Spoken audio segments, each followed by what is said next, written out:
All right, so remember I said there's some big news that's coming in the likes of Callum Smith. This is from BoxingScene.com. He's going to mull over the offer to face Billy Joe Saunders. So apparently he got a offer to fight Billy Joe Saunders, pay-per-view unification. Okay. Obviously, Billy Joe has the WBO belt after his last fight. WBO champion is Callum Smith. So this would be a unification bout. This would be a great fight if this happens. Obviously, way more upside for Billy Joe than Callum Smith, because Callum Smith is everyone's talking about he can potentially fight Canelo. Now, if you're watching my video earlier, obviously Canelo has no plans of fighting Callum Smith anytime soon. What I mean soon is that obviously he may be interested to fight him at the end of the year, but if we're talking about September, next fight, no. But September possibly, or next year, is a possibility. So is Canelo still interested if a Callum Smith ends up losing his belt to a Billy Joe Saunders? I don't know. You know what I'm saying? Where a Billy Joe, the reason why there's so much more upside is obviously no one's really talking about him, even though he's one of the best middleweights, now super middleweights in the game. Obviously because he had a very bad year last year. You know what I'm saying? Let's be real. The damage that happened to his name is self-inflicted. He did it himself, so he's really on his way back. He's trying to get a resurgence again in his career, people talking about him and wanting to fight him, because there's no upside in fighting Billy Joe. He's so good, and if you beat him, you know what I'm saying, no one's really going to give you that credit because no one really likes him. And if you lose to him, well then goddamn, you're screwed. So way more upside for Billy Joe than Callum Smith. Smith will sit down with his handlers to review Warren's offer, and then he'll make a decision on what's next. As a fighter, that probably does make sense, Smith said to Talk Sports Fight Night. How easy it is to make, I'm not too sure. I never sat and called anyone out. I always sat down with my team and given the options and go with what's best. We would sit down and go with what is best for me. I'm in a good position. There's a lot of big fights out there for me. The next years of my career are very exciting. I want to fight the best. I want to know how good I am. I believe in my own ability, but when I do retire, I want to know I maximize my potential. And the only way to do that is by fighting some of the best fighters in the world. I do believe they have made an offer. I'm not sure of the ins and outs. I do believe it was a 50-50 split on BT Sport pay-per-view. This is the only detail I know so far. We'll speak through it. And if that is the next move, then that is the next move. So Callum Smith sounds down. It sounds obviously Callum's at the point of his career. He's ready to fight the best and show that he is the best. And Billy Joe Saunders would be that would be a great fight, man. So there's a possibility we see Billy Joe versus Callum Smith on pay-per-view before the end of this year. What does that mean? I have no idea, because I think that would be a massive shakeup in the super middleweight division on the DAZN side of the game if Billy Joe beats a Callum Smith, because then now you're talking about Billy Joe being in the talks of maybe getting a Canelo fight, maybe getting a Triple G fight. But then it also comes down to what happens with Triple G versus Canelo. Like, let's say if Triple G loses to Canelo, where does Triple G go from here? Because it seems like Triple G is putting everything on this fight. If Triple G loses to Canelo, where does he go from here? Because obviously he signed a long-term contract with DAZN. I think he was still, after that fight, I think it was like a 6-fight contract, something like that, 5-fight. So he would still have fights left. So would it just be kind of like let's fight bums and kind of just pad his record, or would he still be willing to fight the best? Because obviously, even if Triple G loses to Canelo, guys like Andrade, guys like Billy Joe, even if Callum loses or whether he wins, either one, these guys are going to want to still fight Triple G. So there's still a lot of big name fights that Triple G could have. So it's very interesting. What does this mean? I'm not sure.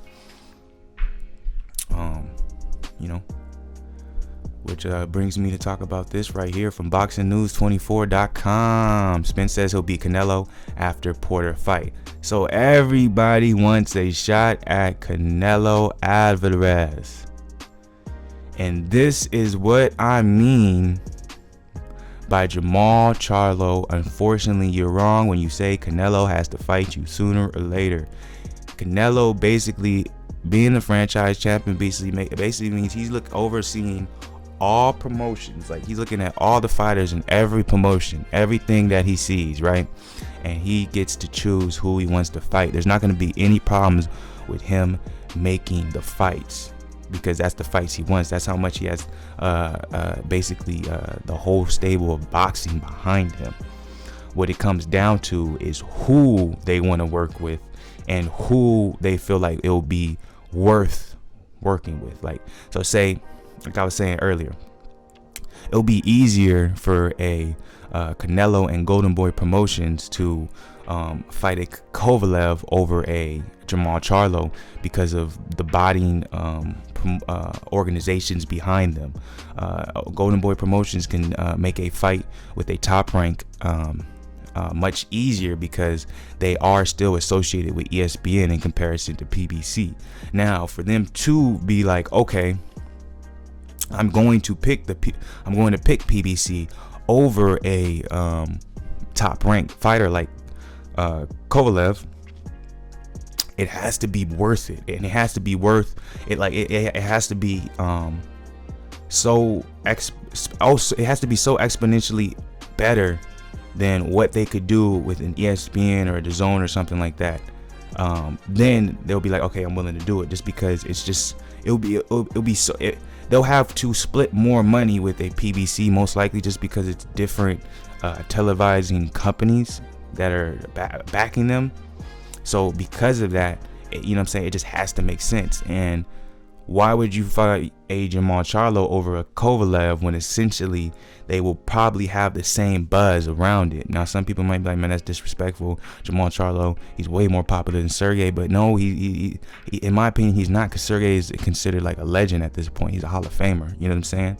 So Sergey not only will pull in probably just as much, or be have people just as excited as a Jamal Charlo, because Jamal Charlo has a very hardcore fan base, but I feel like Sergey, more people around the boxing community kind of just know his name when they hear his name. But you know what I'm saying, obviously that could be debated, that's an opinion. I may be wrong, but I just feel like Jamal Charlo isn't that much ahead of Sergey Kovalev when it comes to name value as of right now. You know what I'm saying, he's a bigger name, yes, but I don't think to the point where a Golden Boy Promotions is going all the way, you know what I'm saying, overseas to do dealings with PBC. You know what I'm saying? Like, I don't think they'll feel like they'll get the most out of it. Now, let's get back to this article at hand. Now, see someone like a Errol Spence, that I see it can happen. Why for Errol Spence? One, Errol Spence will be coming up in weight, right? He'll be coming up in weight, and not only that, Errol Spence has a euphoria around his name right now, man. He has a lot of people behind him right now, and they really see him as being the next big thing in boxing. So this fight, I see it being worth it. This fight, I see them going out of their way of possibly making happen if it does come together. So let's read a little bit of what it's saying.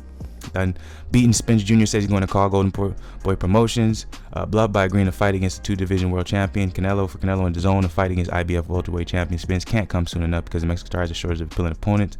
I actually disagree. Although there's been talk of a fight between Canelo and WBO lightweight champion Sergey, that fight probably won't be happening next. Kovalev will be defending against his mandatory Niarde. So it's kind of going back into the last article I was reading about Kovalev not getting a fight with Canelo, but basically I can see a possibility of this fight maybe happening. I can see Canelo fighting Spence before he fights Charlo, in my opinion, just because it just makes more sense when it comes to name value. The size of Errol will be coming up in weight, so Canelo will feel a little bit more comfortable with that, and it just I see this happening more so. So this would be an interesting fight for sure if it happened. But yeah, man, let's move on.